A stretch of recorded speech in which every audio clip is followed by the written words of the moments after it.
Assalamualaikum warahmatullahi wabarakatuh. Bagaimana kabar kalian hari ini? Semoga kalian senantiasa dalam keadaan sehat walafiat.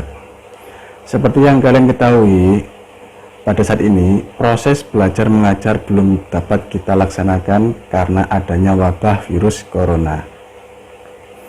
Nah, oleh sebab itu saya, Pak Widi, di sini akan mengajar kalian secara daring atau dalam jaringan melalui video seperti ini, ya. Dimana nanti hari ini kita akan belajar pada materi bab 1, yaitu menggambar flora, fauna, dan alam benda. Itu materi yang akan kita pelajari hari ini. Nah, kompetensi dasar yang ingin kita capai adalah yang pertama, ya, kalian akan memahami pengertian, unsur, prinsip, teknik, dan prosedur dalam menggambar flora dan fauna, dan menggambar flora, fauna, dan alam benda. Mari kita mulai pelajaran kali ini.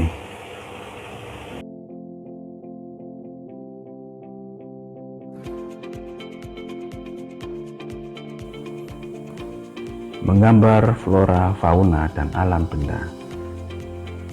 Seperti yang kita ketahui, kalau negeri kita itu kaya akan namanya flora dan fauna. Nah, flora dan fauna tersebut bisa menjadi inspirasi kita dalam membuat karya gambar atau berlatih membuat gambar. Nah, selain flora fauna, ada juga yang namanya alam benda, ya, benda-benda sekitar kita. Itu bisa juga menjadikan inspirasi buat kita belajar menggambar. Nah, silakan diamati dua flora tersebut. Apa perbedaannya? Silakan kamu pikirkan.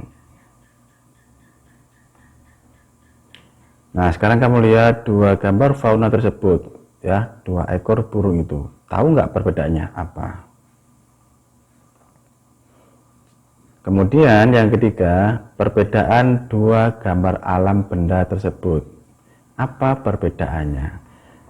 Ya, nanti kamu tuliskan di lembar kertas, kamu foto, dikasihkan ke Pak Widi, ya, itu buat tambahan penilaian untuk pertemuan kali ini. Seperti itu. Nah, kemudian kita sekarang masuk ke pengertian menggambar.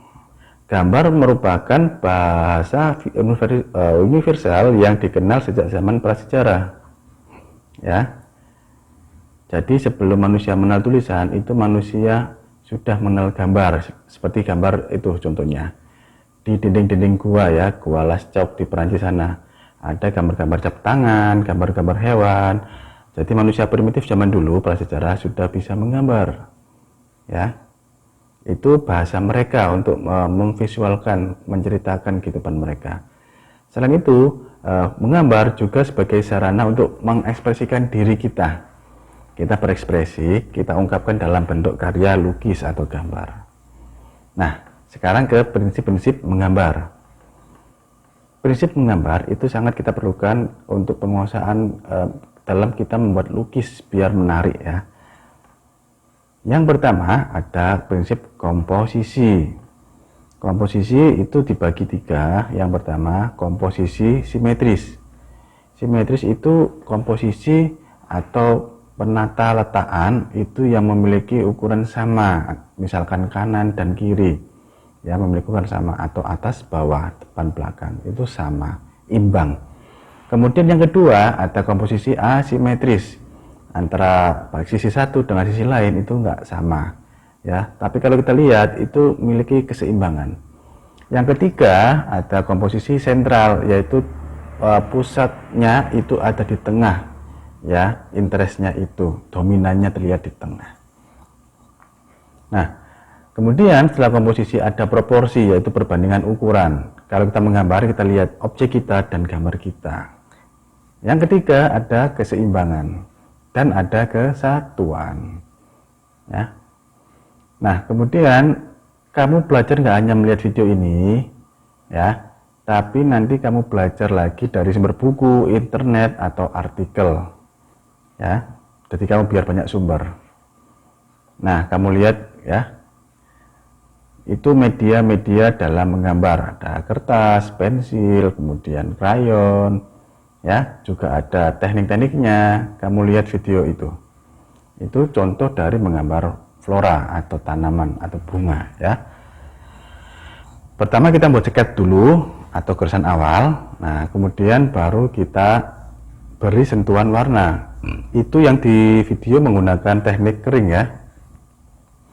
Nah, tadi menggunakan krayon, ya. Yang ini sketsanya dia memakai spidol, ya. Kemudian tetap memakai krayon, dan usahakan kalau mewarna itu banyak warna supaya gambar kita itu tampak menarik, ya. Nah, kalau kita menggambar, usahakan kalau ada bagian background yang kosong itu kita beri objek-objek lain, ya. Jangan sampai terlalu bagian objek itu terlalu luas, jadi kelihatan monoton. Lanjutkan ke depan, masih tetap di bab yang sama karena ruang lingkup ini sangat banyak, ya. Itu. Jadi baru diakhiri pertemuan hari ini. Barakallahu fikum. Wassalamualaikum warahmatullahi wabarakatuh.